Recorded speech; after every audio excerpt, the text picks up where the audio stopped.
प्रतिवर्ष माघ मास की कृष्ण पक्ष की चतुर्थी तिथि को तिल संकष्टी गणेश चतुर्थी व्रत मनाया जाता है। तो इस उपलक्ष्य पर सभी भक्तजन कथा सुनते हैं और कथा दूसरों को सुनाते हैं। आज हम आपके लिए तिल संकटा चौथ व्रत की कथा लेकर आए हैं। तो चलिए सुनते हैं इस कहानी को। एक शहर में देवरानी जेठानी रहती थी। जेठानी अमीर थी और देवरानी गरीब थी। देवरानी गणेश जी की भक्त थी। देवरानी का पति जंगल से लकड़ी काट कर बेचता था और अक्सर बीमार रहता था। देवरानी जेठानी के घर का सारा काम करती और बदले में जेठानी बचा हुआ खाना, पुराने कपड़े आदि उसको दे देती थी। इसी से देवरानी का परिवार चल रहा था। माघ महीने में देवरानी ने तिल चौथ का व्रत किया। 5 आने का तिल व गुड़ लाकर तिलकुट्टा बनाया। पूजा करके तिल चौथ की कथा सुनी और तिलकुट्टा छीके पर रख दिया और सोचा कि चांद उगने पर पहले तिलकुट्टा और उसके बाद ही कुछ खाएगी। कथा सुनकर वह जेठानी के यहाँ चली गई। खाना बनाकर जेठानी के बच्चों से खाना खाने को कहा तो बच्चे बोले, माँ ने व्रत किया है और माँ भूखी है। जब माँ खाना खाएगी हम भी तभी खाएंगे।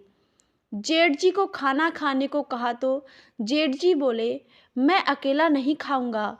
जब चांद निकलेगा तब सब खाएंगे, तभी मैं भी खाऊंगा।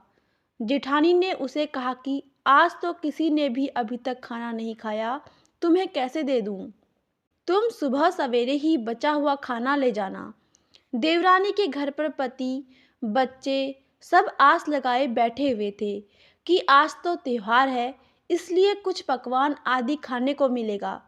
परंतु जब बच्चों को पता चला कि आज तो रोटी भी नहीं मिलेगी, तो बच्चे रोने लगे। उसके पति को भी बहुत गुस्सा आया। कहने लगा, सारा दिन काम करके भी 2 रोटी नहीं ला सकती तो क्या काम करती हो?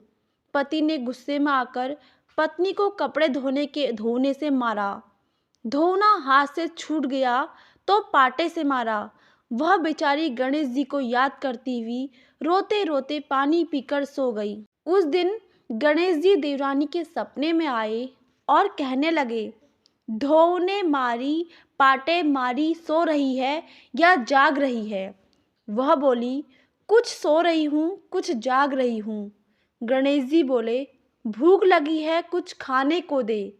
देवरानी बोली, क्या दूँ? मेरे घर में तो अन्न का एक दाना भी नहीं है। जेठानी बचा खुचा खाना देती थी, आज वह भी नहीं मिला। पूजा का बचा हुआ तिलकुट्टा छीके पे पड़ा है, वही खा लो। तिलकुट्टा खाने के बाद गणेश जी बोले, धोने मारी, पाटे मारी, निपटाई लगी है, कहाँ निपटे? वह बोली, यह पड़ा घर, जहाँ इच्छा हो वहाँ निमट लो। फिर गणेश जी बच्चे की तरह बोले, अब कहाँ पोंछूं? नींद में मग्न अब देवरानी को बहुत गुस्सा आया कि कब से तंग किए जा रहे हैं। सो बोली, मेरे सर पर पोंछो और कहाँ पोंछोगे? सुबह जब देवरानी उठी तो यह देखकर हैरान रह गई कि पूरा घर हीरे मोती से जगमगा रहा है। सिर पर जहाँ विनायक जी पोंछनी कर गए थे, वहाँ हीरे के टीके व बिंदी जगमगा रहे हैं।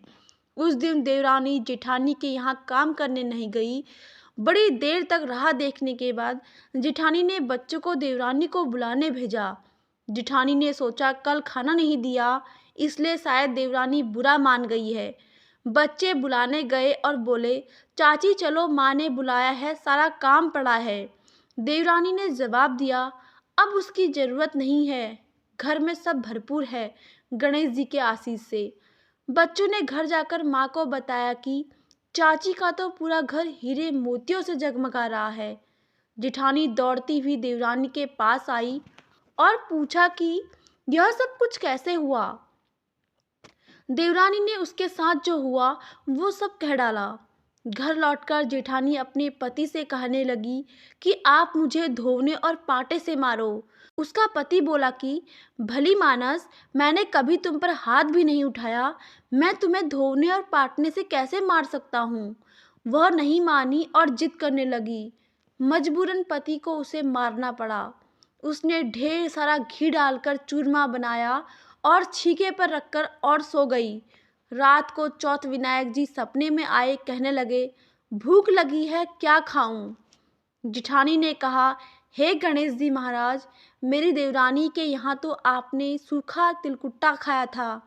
मैंने तो झरते घी का चूरमा बनाकर आपके लिए छीके में रखा है। फल और मेवे भी रखे हैं, जो चाहे खा लीजिए। बाल स्वरूप गणेश जी बोले, अब निपटे कहाँ? जिठानी बोली, उसके यहाँ तो टूटी फूटी झोपड़ी थी, मेरे यहाँ तो कंचन के महल हैं, जहाँ चाहो निपटो। फिर गणेश जी ने पूछा, अब पोंछूं कहाँ? जिठानी बोली, मेरे ललाट पर बड़ी सी बिंदी लगाकर पोंछ लो। धन की भूखी जिठानी सुबह बहुत जल्दी उठ गई। सोचा घर हीरे जवाहरात से भर चुका होगा, पर देखा तो पूरे घर में गंदगी फैली हुई थी, तेज बदबू आ रही थी। उसके सिर पर भी बहुत सी गंदगी लगी हुई थी। उसने कहा, हे गणेश जी महाराज, यह आपने क्या किया? मुझसे रूठे और देवरानी पर टूटे। जिठानी ने घर की सफाई करने की बहुत कोशिश की, परंतु गंदगी और ज्यादा फैलती गई। जेठानी के पति को मालूम चला तो वह भी बहुत गुस्सा हुआ और बोला, तेरे पास इतना सब कुछ था, फिर भी तेरा मन नहीं भरा। परेशान होकर चौथ के गणेश जी से मदद की विनती करने लगी। गणेश जी ने कहा, देवरानी से जलन के कारण तूने जो किया था, यह उसी का फल है। अब तू अपने धन में से आधा उसे दे देगी, तभी यह सब साफ होगा। उसने आधा धन बांट दिया, किंतु मोहरों की एक हांडी चूल्हे के नीचे गाड़ रखी थी। उसने सोचा किसी को पता नहीं चलेगा, और उसने उस धन को नहीं बांटा। उसने कहा, हे श्री गणेश जी, अब तो अपना यह बिखराव समेटो। वे बोले, पहले चूल्हे के नीचे गाड़ी हुई मोहरों की हांडी सहित ताक में रखी 2 सुई के भी 2 हिस्से कर। इस प्रकार गजानन ने बाल स्वरूप में आकर सुई जैसी छोटी चीज का भी बंटवारा किया और अपनी माया समेटी। हे गणेश जी महाराज, जैसी आपने देवरानी पर कृपा की, वैसी सब पर करना। कहानी कहने वाले, सुनने वाले व हुंकारा भरने वाले सब पर कृपा करना, किंतु जेठानी को जैसी सजा दी, वैसी किसी को भी मत देना। बोलो श्री गणेश जी महाराज की जय। बोलो चौथ माता की जय।